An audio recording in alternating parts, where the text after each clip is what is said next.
มื้อนี้ก็หลังจากฝนตกมาพี่น้องเอ้ยเสียงกบเสียงเขียดปอดตะออกสนั่นหวั่นไหวเนาะก็มีทางอันไอ้แก้วสบายดีไอ้แก้วมันปวดจะเป็นยังอึ่งบ่อึ่งหรือกบกบเอ้าไปเบิ่งกันว่ามันสิมีบ่พี่น้องไปซื้อเพิ่นซื้อหรือว่าปอดเต็มเลยพี่น้องเอ้ยหมดงัวควายกินแล้วน่ะหมดงัวกินปอดทานได้งัวน่ะเต็มเลยพี่น้องเบิ่งเสียบอึดนะปอดพี่น้องร้ายอันนี้เขียดเลยปอดตัวบ่ลาบ่จับแต่พี่น้องทำเอาแก้วเอาตาขาวๆแม่นหมดเลยพี่น้องเขียดหมดเลยพี่น้องเอ้ยนี่ทำแสงเดือนพี่น้องปอเขาเมาแม่นหมดเลยพี่น้องปอโคตรเขียดเลยพี่น้องเอ้ยสุดยอดตาขาวๆแม่นหมดเลยแบบนี้นี่เขียดหมดเลยแหละพี่น้องปอดเถอะ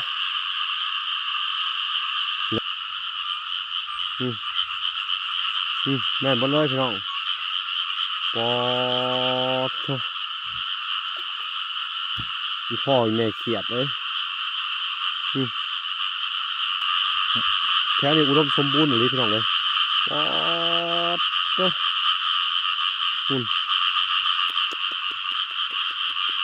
นั่งปอดเป็นแถวพี่น้องเลยสุดยอดพี่น้องเลยบอกแก้วเจอกบขู่เลยพี่น้องเลยเดี๋ยวใช้ปอดเถอะโอ้นี่โคบกันเลยพี่น้องเลยนี่โอ้เอาได้ไหมปุ๊บจับโอ้จับโอ้ไม่ทันบ่ได้ล่ะมันหมดน้ำนะครับพี่ไทยนั่นนั่นแหละกบขู่บ่นั่นโอ้พี่น้องเลยได้อีกเลยม้านขนาดหวานนี่พี่น้องเลย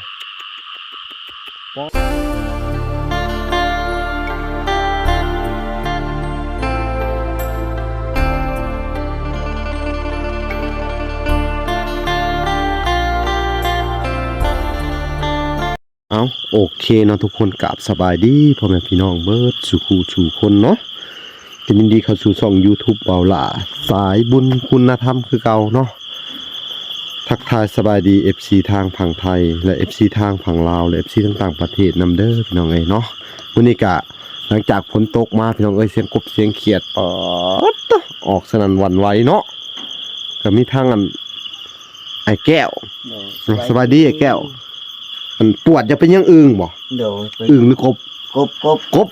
เอ้าไปเบิ่งกันว่ามันสิมีบ่พี่น้องมันสิมียังกบพี่น้องไม่ใช่แนวใส่เด้นี่กระสอบหรือถุงคุนั่นแหละคุเอานั่นเลยบ่กบตัวสิบ่เต้นนี้บ่ฮะบ่กระสอบบ่นี่บ่เสียงยังพี่น้องเบิ่งเสียงอยู่นี่นะโอ้ยคุณน่ะตากบตัวน่ะไปทางนี้พี่เนี่ยปิดเลยปิดเลยไหวไปสาเอาข้างพี่ครับเชี่ยไอ้ยังแมวตัวยังเอ้ยตัวยังไม่เฮ้ยเสือดาวพี่น้องสองตัวแม่นน่ะตัวหนึ่งน่ะนะนั่นเลยน่ะเอ้ยเลยเมื่อคืนไปเห็นยังกันอยู่ต้นไม้นั่นเลยคือเป็นกันบ่นั่นน่ะตัวนึงน่ะโอ้นู่นตาพี่น้องไปไปดูจับไปเลยนี่ครบบ่โอ้ยเอาพี่น้องไปรุ่นกันไปเลยไปเบิ่งพี่น้องหาอยู่หากินแบบไอ้แก้วช่วงวิธีหาอยู่หากินของเพิ่นพี่น้องคำดึกดื่นเป็นได้ฝนตกกี่แห้งขนาดเนาะ น้องมีถุงน้ำเหรอ นี่ เฮ้ยตัวยัง เทียบเหรอ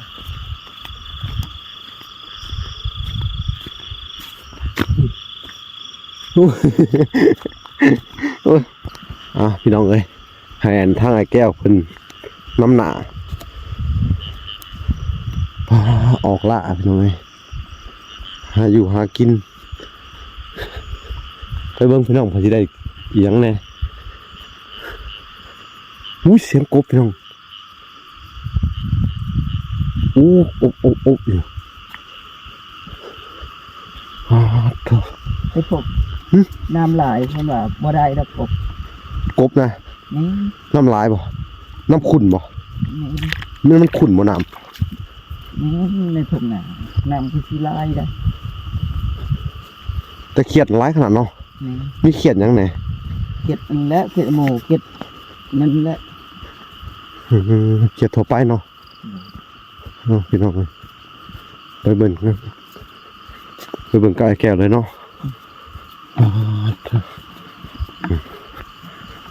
คนขยันพี่น้องเลยหาอยู่หากินเลี้ยงลูกเนาะ โดย เขาได้เขียดมาเขาเสร็จได้กิน ย่างก็ได้ต้มก็ได้ ย่างนี่คือเห็ดแห้งได้บ่ นี่ มันหลายเห็ดแห้งไว้เนาะ โดยไปทางนี้ ตั้งนี่บ่พี่น้องเลยไปเบิ่งพร้อมกัน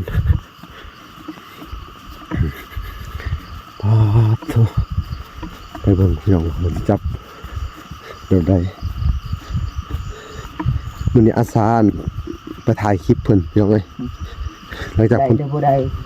รุ่นนำกันเด้อ ไปดูนำกันเนาะ โดย ไปเบิ่งเพิ่นหากินพี่น้อง โดยมานบ่มาน ใกล้เติบบ่นี่ ทุ่งนา อู้ มงเขียดห้องแล้วล่ะอ่ะ มันเขียดห้องนี่ นี่ ป๊อดพี่น้องเอ้ยเสียงเขียดแต่ว่ากบเนี่ยกูมีเนาะอึ่งเนี่ยท่านนี่บ่มีป่ะ บ่ มีอึ่ง บ่มีนะ โอ้แย่เลยทีนี้นี่แถวนี้มันน่าจะมีอึ่งปกติตัวหนึ่งกับบุเห็นเลยอึ่งเนาะ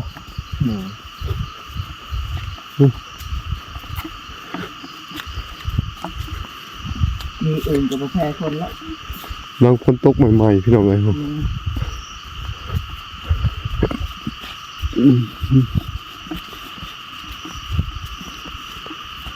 โอ้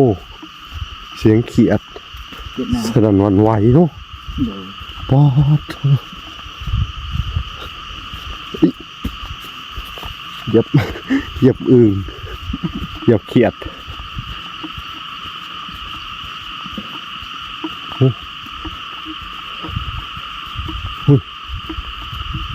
ไปเลยนะคือหนึ่ง คุณเริ่มมาแหละพี่น้องเลยโอ้ตัวแรกๆไปเลย ไปแล้ว ได้หลายเติบว่ะ ได้อยู่จะประมาณโลแล้วบ้าง ได้เขียบเกือบโลแหละเอาพี่น้อง แต่เขาจับด้วยแกงมาครับเนาะ พี่น้องทั้งเสียงอุ้ย แต่กบนี้แต่ยันเอาบ่ได้นะน้ำ เสียงกบเสียงเขียดพี่น้องเอ้ย โดย ทั้งเสียงพี่น้องป๊อดทุไปพังใกล้ๆพี่น้องเอ้ยไปนี่ตัวแรกพี่น้องอุ๊บทุอุ้ยนี่มันหมากม่วงตัวนึง มันม่วงชุกแล้วว่าม่วงนะ ม่วงอะไรอย่างนี้ มันม่วงยาเอิญ ม่วงคั้น แม่น พี่น้องเอ้ยนี่ ไปซื้อเพิ่นซื้อหรือว่า ป๊อดเต็มเลยพี่น้องเอ้ย หมดงัวคอยกินแล้วนะหมดงัวกิน ป๊อดทุ ทานได้งัวเนี่ย เต็มเลยพี่น้องเบิ้ง เสียบเอ็ดนะ ป๊อดพี่น้องเสียงกบเสียงเขียดสนั่นหวันไหวพี่น้องเอ้ยผู้ป๊อดเต็มไหหน้าเลยพี่น้องผู้ แต่เดือนมันแก่มัน เต็มเลยนี่เขียดนี่พี่น้อง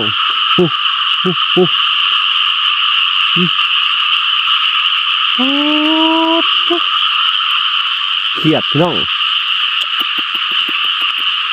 เต็มถูกให้ถูกหน้า ป๊อดก็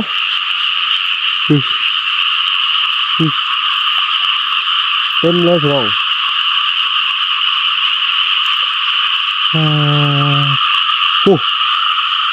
เต็มถุงหน้าเลยพี่น้องจะขี่จับตัวได้ไหว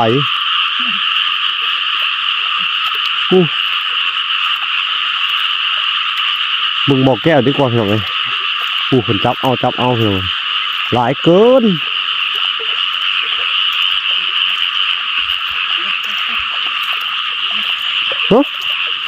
กบบ่กบนะโอ้ดูมันก่อนดูมันกันเพียงกบอ่ะกบนะเขียดยังเขียดตะปามันแล่นไหวเลยเนาะนี่เลี้ยงกบมาอีกวันพี่น้องเลยกระปูอีกโอ้นี่เขียดพี่น้องเลยเขาที่บ่อยบึงร้ายกันได้พี่น้อง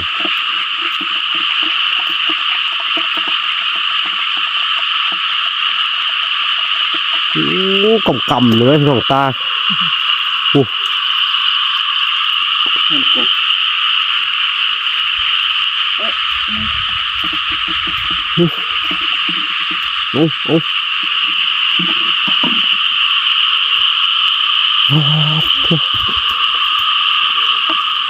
พี่น้อง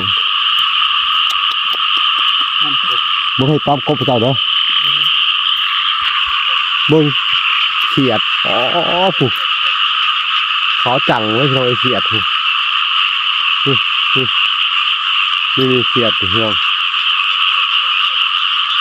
มีกบด้วย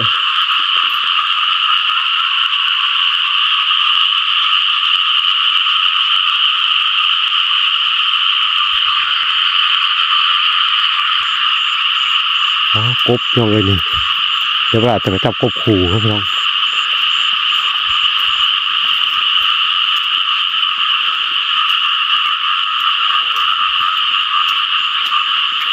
กบโคมกันเลยนี่มีขู่ดึงพี่น้องเลยนี่โอ้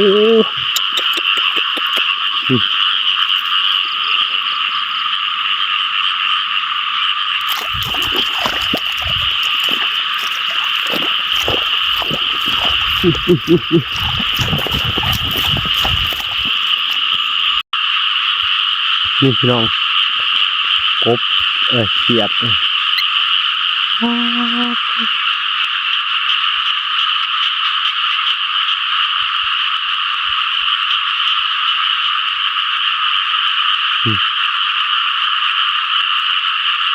ุดยอดร้ายขนาดน้องเลยหุ่นบ่อแก้วมันจับกบอยู่พี่น้องน้องเลยเราไปตามเห็นไปเขียดนี่ร้ายเลยพี่น้องเลยเขียดเอาเป็นรถกับบบดเขียดน้องเลยแม่นมันแหละพี่น้องเลยร้ายเกินเนาะพี่น้องเลยอลังการงานสร้างพี่น้องเลยกบเขียดเต็มทงไห่ทงหน้าโอ้สุดยอดเลยพี่น้องนี่ยังเป็นนักก็ไม่แต่ตาเขียดโอ้โหเต็มที่เลยพี่น้องเลยคุณเอาโอเคพี่น้องครับจะไปเบิ่งบ่อแก้วก่อน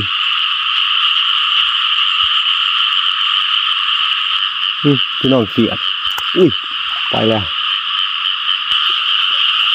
เอาพี่น้องเลยบอละกลับมาติดตามวิถีชีวิตของบ่อแก้วเพิ่นพี่น้องเลยเนาะแต่ว่าบอละบริจับน้ำเพิ่นดอกเนาะมึงได้หลายบ่ได้กบตัวนึงได้กบตัวหนึ่งเนาะเดี๋ยวนี่โอ้คักหลายเลยเนาะแม่นพี่น้องเลยกบเขียดกระไรเลยตะสะออนแบบเอาจิ้มหวานมาไว้เนาะเขียดเต็มถุงหน้าเลยพี่น้องเลย เนื่องไปไหนก็มีแต่เขียดแต่ว่าบ่าวลาบ่ได้จับเนาะพี่น้องให้บ่าวแก้วเพิ่นจับไปเบิ่งพี่น้องเดี๋ยวพี่น้องเอ้ยเพิ่นเห็นแล้วจับแล้วพี่น้องเขียดเขียด เขียดบ่ แม่น อ๋อตัวหลายอันนี้เนาะ โดย เอาบ่หวาดบ่ไหว้พี่น้องเอ้ยยังไปแค่ก็มีแต่เขียดเดี๋ยวสิย่างให้เบิ่งพี่น้องโหเด้อเขียดเด้อหูปอดกำเลยพี่น้องหูโอ้โธ่นี่พี่น้องเอ้ยหลายอันนี้เขียดพี่น้องเอ้ยปอดตัวบ่ลาบ่จับแต่พี่น้องทำเอาแก้วเอาปอดพี่น้องเอ้ยคือว่ามันหลายแฮงมีแต่ปล่อยให้บ่แก้วเอาเลยพี่น้องเอ้ยเนาะเขาก็สิเบิ่งแบบถ่ายเพิ่นเนื่องพี่น้องเอ้ยนะมันแบบเขียดนี่หลายแห้งพี่น้องเอ้ยโธ่สุดยอดเลย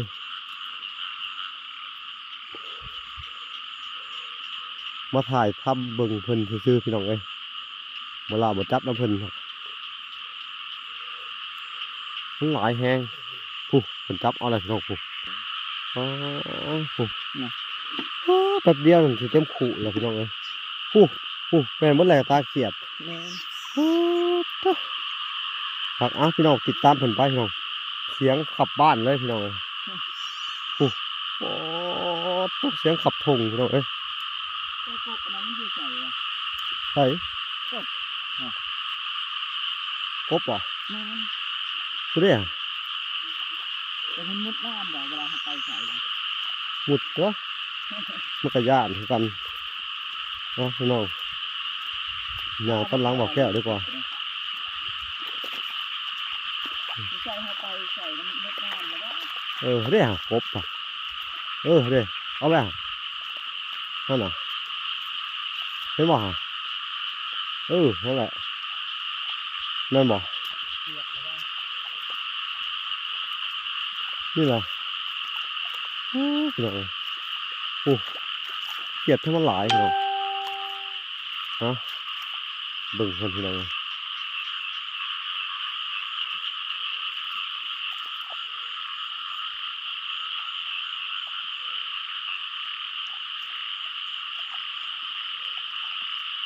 หยิบตาบอกแก้วไปพี่น้อง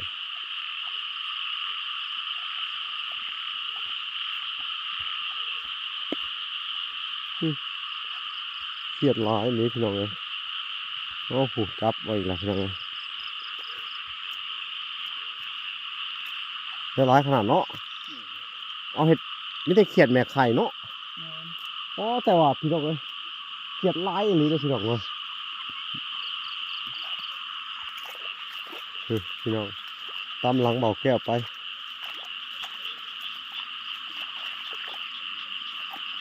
เป็นไงพี่น้องเลยสีบัวทาใกล้ๆพี่น้องเลยนะสีติดเหลือง ตาสีดวงตาขึ้น ต้องปักขึ้นอีก นี่ละเห็นตาขึ้นมาดูเลย ขึ้นหรือเปล่าพี่น้องคนนี้ปักขึ้นเลยเฮ้ยคือมีโต่งก่อนเลยเบิ่งก่อน ใช่ป่ะ เดี๋ยวกล้องตกน้ำตาแน่เลยโอ้เห็นปะมีปลายังไง มีปลาหน่อย เอาไปได้ดอกไปบอกแก้วมีกอไผ่เลยกอบังน้ำไหลแห้งพี่น้อง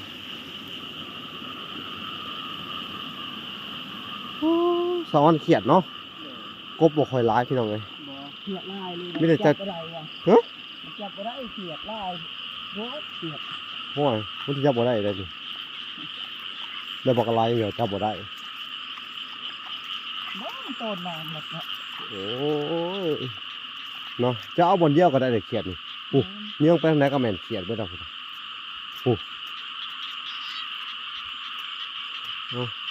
ฝุ่นปุบแล้วพี่น้องเลย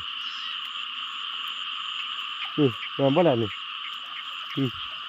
นี่บอกแค่นี้ นี่ขยื่นให้เจ้านี่อุ้ย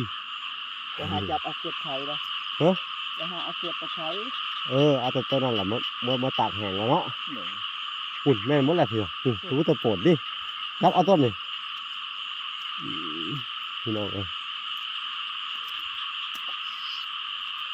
นี่ต้นนี่โอ้ยโอ้ย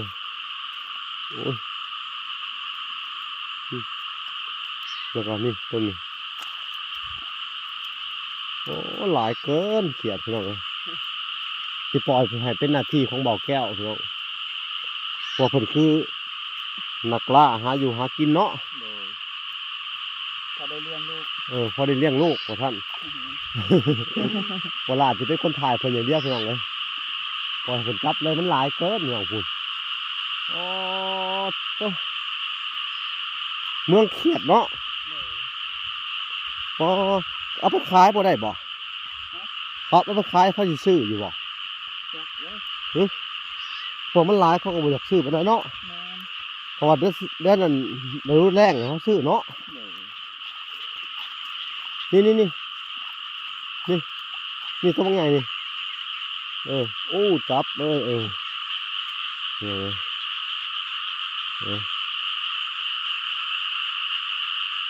ติดตามมันไปพี่น้องเลยแล้วบอกกระลายหนึ่งอันนี้ไงโอ้เขียดพี่น้องเขียดกระเดียกกระดอเต็มคันนาพี่น้องเต้นด้วยเต้นดองโอ้ตัวโอ้เต้นลงโอ้เจอเนื้อไข่ตาไหมเนื้อไข่ตามันกำลังเขาเมาเลยเขาได้หาเนื้อไข่ตามันโอ้ว้าวกบตัวนี้กบหรือเขียดนะกบ แมนเราทำมาแล้ว ต้นหนังของพวกเขาเมาอยู่พี่น้องตาเหลืองๆเลยนะพี่น้องเอาดิตาอันที่ขาวๆหาแม่ละเขียดพี่น้องหนังเต็มอยู่พี่น้องเลยเต็มคันนาเลยอุ้ยเดี๋ยวพี่น้องตาขาวๆพี่น้อง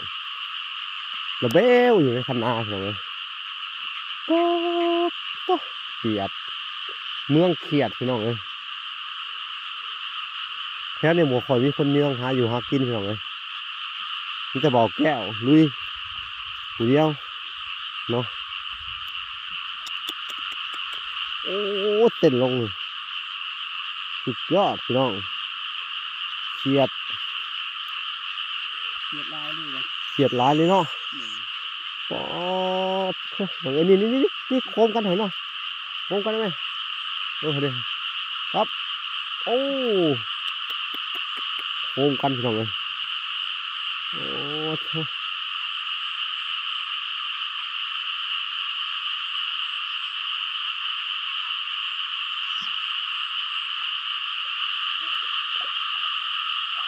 ป๊อดพี่น้องเลยเสียงเอาวันเดียวเนี่ยก็บอกว่าบอกแก้ว เดี๋ยว ก็อย่างไม่ใช่ไกลนี่คันนาคันเดียวอ่ะโอ้เสียงพี่น้องเลยจนวันไหวเสียงเขียดแต่ครบกับนี่อยู่บ่หลายเป็นไรพี่น้องนี่อ๋อเต็มถุงไห่ถุงหน้าพี่น้องเอ้ยเขียดปวดโพพี่น้องเอ้ย นี่ เกียดนะ นี่เต็มคันเลยเห็นบอกนี่ไปเลยฮะเอาพี่น้องเอ้ยเด้หุ่นไปแล้วผูโอ้ยเนาะ บ่ทันมาแล้ว ไม่ได้กว่าเต็มเลยพี่น้องฮะจะไปนั่งอันนี้ในเทียงเขาเนี่ยก็ต้องเหลือเพียบแบบนี้เขาได้ฮะเสียดเอาป๊อกกำอยู่เนาะนี่น้องเอ้ยอันนี้จะว่าเสียดโคตรโพเอาได้จังเอามันตัวบ่ได้แล้วปล่อยไปนี่พี่น้องเอ้ยเต็มมาเลยผู้นั่งระเบลอยู่ผู้โอ้เสียงเขียด สุดยอดพี่น้องเลยโอ้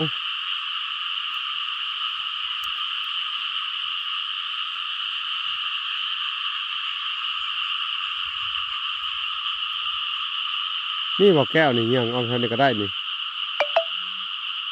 เอาเจ้ายังขาได้ค่อยนั่งขาเทียงเอาพี่น้องนั่งขาเพิ่นก่อนเบิ่งพี่น้องท่ามกลางบรรยากาศความมืดเนาะบอกแก้วกับจะหาจับเขียดไปเนาะทั้งเวลาก็นั่งรอถ่าเพิ่นพี่น้องเอ้ยเนาะแต่ว่าต้องขอโทษขออภัยนำเด้อพี่น้องเอ้ยบ่ลาบ่ได้จับช่วยเพิ่นเนาะก็เพราะว่าอันบ่ละเนาะพี่น้องก็ถือว่าบ่ละบ่จับเขียดเนาะต้องเข้าใจเนาะพี่น้องโอเคฮะสิปล่อยให้เพิ่นจับไปเลยเนาะพี่น้องเนาะเดี๋ยวเราจะไปติดตามมึงว่าเพิ่นสิได้หลายปานใดเนาะพี่น้องผู้แสงไฟเพิ่น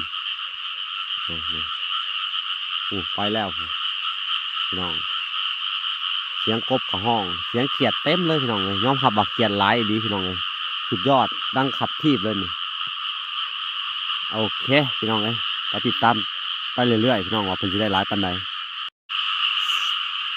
เสียงเขียดเนาะ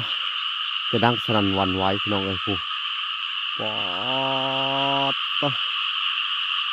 ตามท้องนาในยามราตรีพี่น้องเลยเสียงเขียดเต็มที่เต็มแดนพี่น้องเลยเนาะแต่ว่าชาวบ้านแถวนี้เพิ่นจะหาอยู่หากินด้วยกันขุดเขียดแต่ก่อนถ้าเตอะยามแรงเพิ่นก็จะขุดเอาพี่น้องเลยเพราะมันหลายเกินเขียดเนาะปอดเวลาสับส่องไฟไปตาจะขาวหมดเลยปอยอมหับเลยพี่น้องเลยว่าสุดยอดอีนี้เขียดพี่น้องเลยนี่ปอดนู่นพี่น้องเบาแก้วจะหาอยู่หากินเอาพี่น้องหามดราม่าเนาะก็ถือว่าเป็นการหาอยู่หากินของสุพรรณเนาะถ้าบ่เฮ็ดบ่หากับบ่มีกินเนาะพี่น้องเนาะเพราะว่าครอบครัวคนทุกข์ยากพี่น้องเอ้ยเนาะจำเป็นต้องเฮ็ดต้องหาเนาะหรือว่าต้องหาอยู่หากินแบบบ้านๆเนาะพี่น้องถึงจะหากินสืบทอดกันมาแบบนี้เนาะเอาพี่น้องเอ้ยเขาก็สิไปเบิ่งเพิ่นอีกที่นึงว่าได้หลายปานใดแล้วพี่น้องอ๋อได้ไสเบิ่งดูได้หลายได้หลายอู้โอ้ยเอาได้หลายขนาดพี่น้องเนาะเอาจับต่อไปบ่แก้วขอสิถ่าเจ้าเอาพี่น้องหูเอาพี่น้องเอ้ยบ่แก้วเห็นกบขู่เลยโอ้พี่น้องเอ้ยบ่แก้วเห็นกบขู่เลยพี่น้องเอ้ยนี่โอ้เจ้าเลยโอ้ยขู่บักไงหนึ่งเนาะใส่ปอโค้งกันพอดีเนาะเอาพี่น้องเอ้ยเห็นได้บาทนี่เอาขักอะไรพี่น้องเอ้ยเพราะให้เพิ่นเห็ดก่อนหูกุ้มกบขู่เลยพี่น้องหูอ๋อหมาอันขนาดเนาะพี่น้องเอ้ยขักโอ้เรามันต้นออกเด้อใส่โอ้เอาพี่น้องเอ้ยเบิ่งกันต่อไปพี่น้องรุ่นกันต่อไปเอาก็อย่าดราม่าพี่น้องวิธีหากินหาอยู่เนาะของผู้ชายคนหนึ่งพี่น้องเอ้ยที่หาอยู่หากินเลี้ยงลูกเลี้ยงเต้าพี่น้องเนาะป๊อดโธ่คนได้กบใหญ่พี่น้องเอ้ยสุดยอดเลยบ่อแก้วหูกุ้มเลยเอาคักวะได้หลายเติบเนาะเอาหาอีกพี่น้องเอ้ยหาอีกเอาพี่น้องสังเกตหลวงตานี่แม่เพิ่นละตาเกียดพี่น้อง3 เดือนพี่น้องเอ้ยพี่บอกนี่ขาวๆนี่แม่นเพิ่นเลยพี่น้องเอ้ยตาขาวๆนี่โอ้เดี๋ยวจะซูมให้ทุกคนเบิ่งพี่น้องเอ้ยแม่นเพิ่นละตาเกียดนี่ระเบลอยู่พี่น้องเอ้ยตาขาวๆแม่นหมดเลยพี่น้องเกียดหมดเลยพี่น้องเอ้ยนี่ทำแสงเดือนพี่น้องป๊อเกียดพี่น้องเอ้ยแม่นหมดเลยตาเขียวๆนี่สะท้อนแสงไฟแม่นหมดเลยพี่น้องเกียดหลายอันนี้พี่น้องแม่นหมดเลยนั่งคู่เขาเมาแม่นหมดเลยเกียดพี่น้องเอ้ยโอ้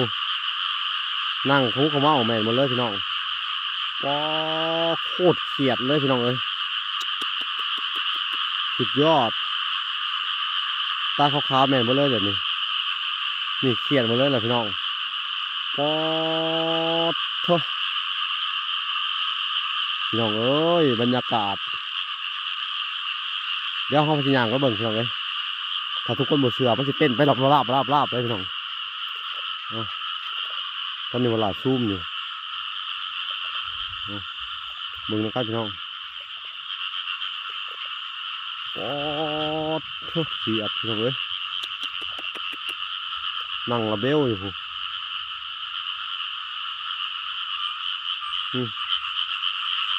แม่นบ่เลยพี่น้องปอดเถอะอีพ่ออีแม่เขียดเลย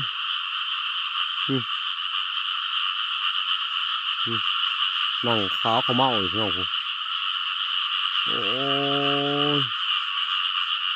เดี๋ยวมันจะไปได้หอย่างไปเต้นโดราบลงเลยพี่น้องโอ้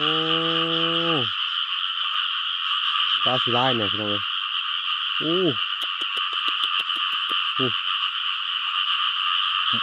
แถวนี้อุดมสมบูรณ์อยู่นี่พี่น้องเลยว้าวเจ้า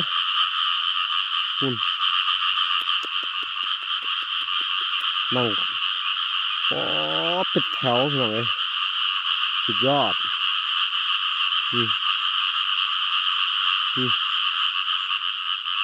ร้ายแห้งพี่น้องเลยนี่เขาตั้งแต่ผีไปคือดูเบิ้งพี่น้องอ๋อตุ่นห้องสนั่นหวันไหว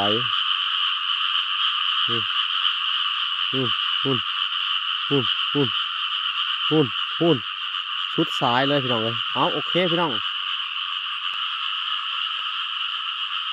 เขียด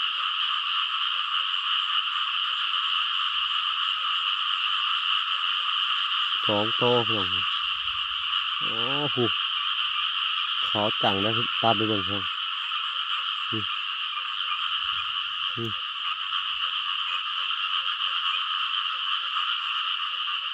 นั่งเขาเมาเนี่ยโคมกันโอ้โหบอลบอกแก้วอยู่อุดมสมบูรณ์อย่างนี้พี่น้องเลย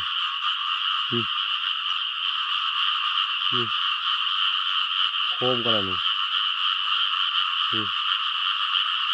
โคตรเขียดเลยพี่น้องกำเลยเต็มดินเลยพี่น้องเลยนี่ใหญ่หมดเลยผู้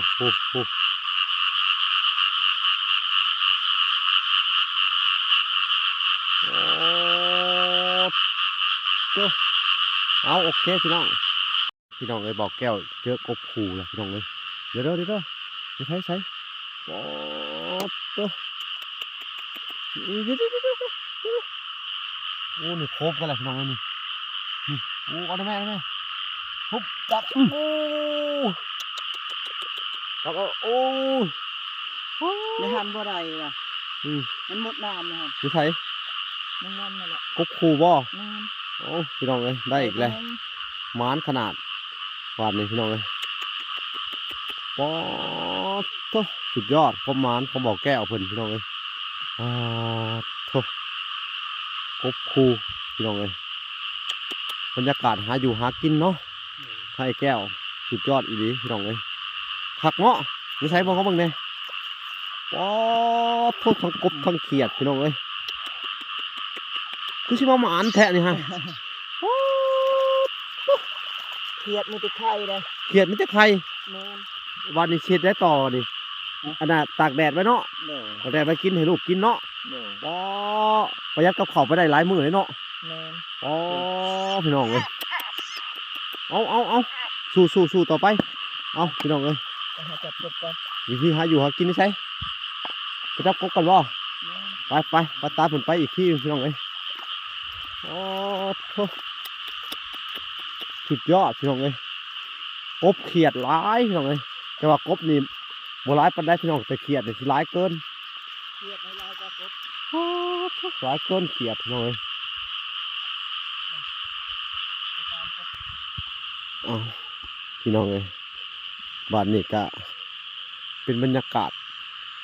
อัน ขึ้นฟ้าขึ้นพ้นมาอีกแล้วพี่น้องเอ้ยเสียงฟ้าห้องมาเนาะ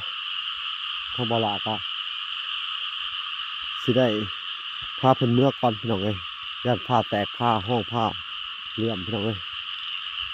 มาเบิ่งอีกทีหนึ่งเนาะก็พอแหละพี่น้องเอ้ยบาดนี้เนาะบ่แก้ว โดย พอกินแล้วเนาะ พอซะ พอเนาะอ๋อได้หลายเติบแล้วเบิ่งเนาะบ่เบิ่งใกล้อ๋อครึ่งคู่กบก็มีบาดนี้เขียดก็มีไม่ได้เขียดแม่ไข่เนาะ โดย อ๋อพออยู่พอกินเนาะบัดเนาะ โดย เอาปล่อยให้เพิ่นไข่บาดหลายโพดพี่น้องเอ้ยกบเขียดก็ได้แต่ว่ากบนี่ได้จักคู่นะ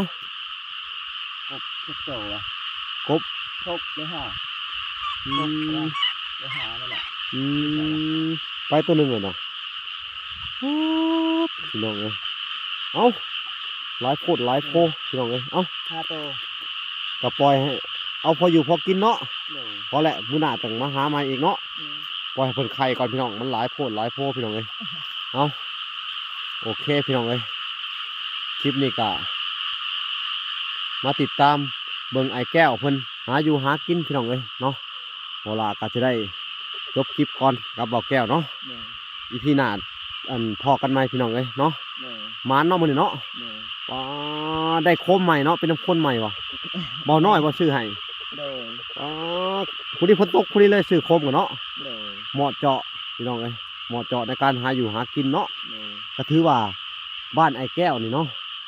อันกบเขียดก็ยังพอมีกินเนาะ โดย แต่ว่าเขียดนี่หลายเนาะ ลายก็กบ หลายกว่ากบเพิ่นบ่ค่อยเยื่องกินเนาะหรือใดๆหลายแห้งเนาะตกแรงเพิ่นมาหาขุดเอาบ่หรือใด แมน อื ถ้า เนาะ ขุดแบบนี่แหละทุ่งนาแล้ว หาขุดแต่เที่ยงหน้านี่ แมน ขุดพอได้กินเนาะ โดย แต่ว่าเวลาหน้าฝนออกมาพี่น้องมันสิไข่ลูกเต็มระเวลเสียงมันพี่น้องโอ้โหอ๋อโธ่ ไม่ได้ตาเขียด ระเวลเอ้าพี่น้องคือที่ว่าเห็นนับกันแหละพี่น้องหลายโพดหลายโพเขียดเนาะ โดย เอ้าพี่น้องเอ้ยทั้งบ่ลาและบ่แก้วก็จะได้กลับก่อนเนาะ โดย เอาพออยู่พอกินพี่น้องเอ้ยเนาะปล่อยให้เพิ่นไปหาไข่หาหยังเนาะ โดย เอาพอกันใหม่เนาะคลิปหน้าพี่น้องเอ้ยเอาสบายดีเด้อบ่แก้วโดยบายพอกันใหม่พี่น้องเอ้ยบ๊ายบาย